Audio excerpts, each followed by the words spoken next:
नमस्कार, जय हिंद। मैं डॉक्टर प्रदीप रायदीप एक बार फिर से आपके समक्ष एक स्वरचित छोटी सी कविता लेकर उपस्थित हुआ हूँ। मेरी कविता का शीर्षक थोड़ा सा नकारात्मक है, लेकिन साथ ही यह भी सत्य है कि हमारे समाज में ऐसे नकारात्मक भाव के लोग भी हैं।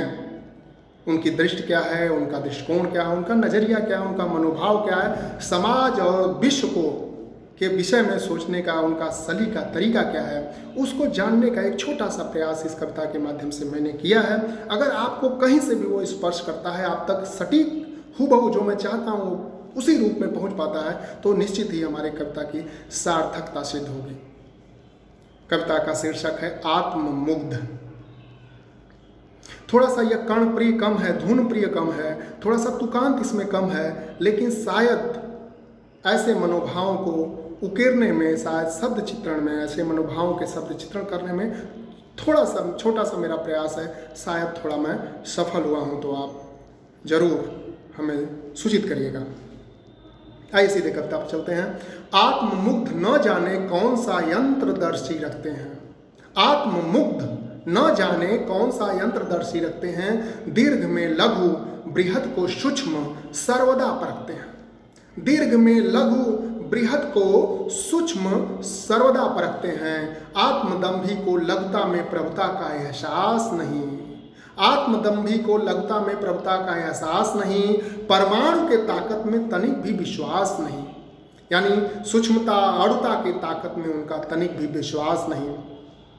आत्म केंद्रित को उत्कृष्टता में भी संकीर्णता की सोच है, आत्म केंद्रित को उत्कृष्टता में भी संकीर्णता की सोच है। उत्तल प्रतिबिंब की भांति उनके जहन में ही खोट है। उत्तल दर्पण जो बड़े को बहुत छोटा करके देखता और दिखाता है, उसी तरह उत्तल प्रतिबिंब की भांति उनके जहन में ही खोट है।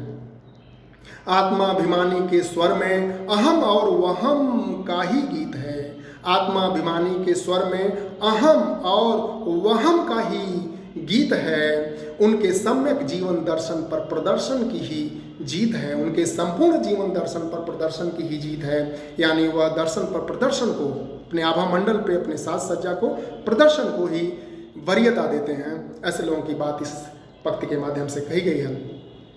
आत्मकामी समष्टि के वनस्पत व्यष्ट में विश्वास करते हैं, यानी वो बड़ा सोची नहीं होते हैं, दीर्घ सोची नहीं होते हैं, सम्यक दृष्टिकोण से नहीं देखते हैं, बल्कि व्यक्तिनिष्ठ तरीके से देखते हैं। व्यष्टि और उसके छोटे से हिस्से को ही देख पाते हैं, जो उनके व्यक्तिगत स्वार्थ को पूर्त करते हैं, जो उनके हित में होते हैं। आत्मकामी समष्टि के वनस्पत व्यष्ट में विश्वास करते हैं, पर निंदा कर पर पीड़ा सुन परिहास करते हैं। पर निंदा उनको बहुत प्रिय है, पर पीड़ा सुनते हैं तो उनको, उनके आत्मा को चैन मिलता है। ऐसे व्यक्ति भी हैं, शायद हम लोग ऐसे व्यक्ति से, कुछ व्यक्तियों से मिले भी हों। पर निंदा कर पर पीड़ा सुन परिहास करते हैं। आत्मा अनुरागी पर सत्कर्मों की चुप्पी कुछ कमियों पर क्रंदन करते हैं, नित कदाचार कर दुराचार कर सदाचार का दम भरते हैं। आत्मानुरागी दूसरे के सत्कर्मों पर, सत्कर्मों की चुप्पी कुछ कमियों पर क्रंदन करते हैं। कहा जाता है कि दूसरे की काम चुप रहता है और कमी चीखती है, तो उसी को केंद्रीय विषय बनाते हुए ये पंक्तियाँ आपकी सेवा में हाजिर हैं। आत्मानुरागी पर सत्कर्मों की चुप्पी कुछ कमियों पर क्रंदन करते हैं, नित कदाचार कर दुराचार कर सदाचार का दम भरते हैं। आत्माभिमानी को बहुधा सर्वज्ञ होने का भी एहसास होता है, आत्माभिमानी को बहुधा सर्वज्ञ होने का भी एहसास होता है। उनकी दुनिया समझने का नजरिया एवं ऐनक दोनों खास होता है। उनकी दुनिया समझने का दृष्टिकोण और ऐनक तीनों खसम खास होता है। आत्मरति वाह्य चारुकों के मद में अक्सर चूर रहते हैं। चारु मतलब होता है बाहरी आकर्षण, वेशभूषा, साज सज्जा, रंग रोगन, पहनावा ओढ़ावा, आपकी कृत्रिमता जो आपकी आज की आधुनिक पहचान के रूप में अपना स्थान लेते जा रही है, उसी के बारे में।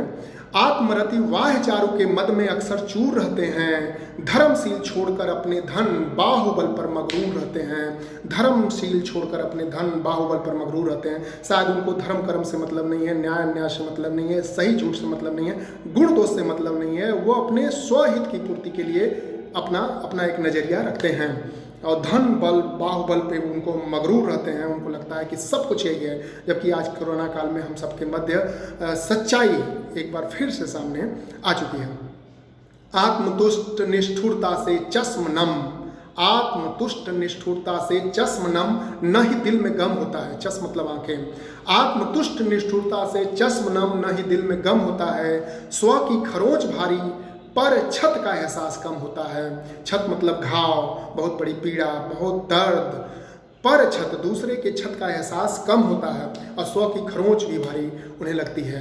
आत्मश्लाघी अपने दर्प का दर्पण ऐसा रखते हैं, आत्मश्लाघी अपने दर्प का दर्पण ऐसा रखते हैं, खुद में ही महत्तम खुदा को निरखते हैं, खुद में ही महत्तम खुदा को निरखते हैं। यानी एक तरह से कहा जाए तो अहम ही ब्रह्मास्म और अपदीपो भव की भावना को सत्य में जीते हैं। अगर कोई जीता है तो एक आत्ममुग्ध व्यक्ति, एक आत्मानुरागी व्यक्ति, एक आत्मश्लाघी व्यक्ति, एक आत्मज्ञानी व्यक्ति, एक आत्मनिष्ठ आत्मकेंद्रित व्यक्ति ही सत्य में अपने को सर्वोपरि समझता है।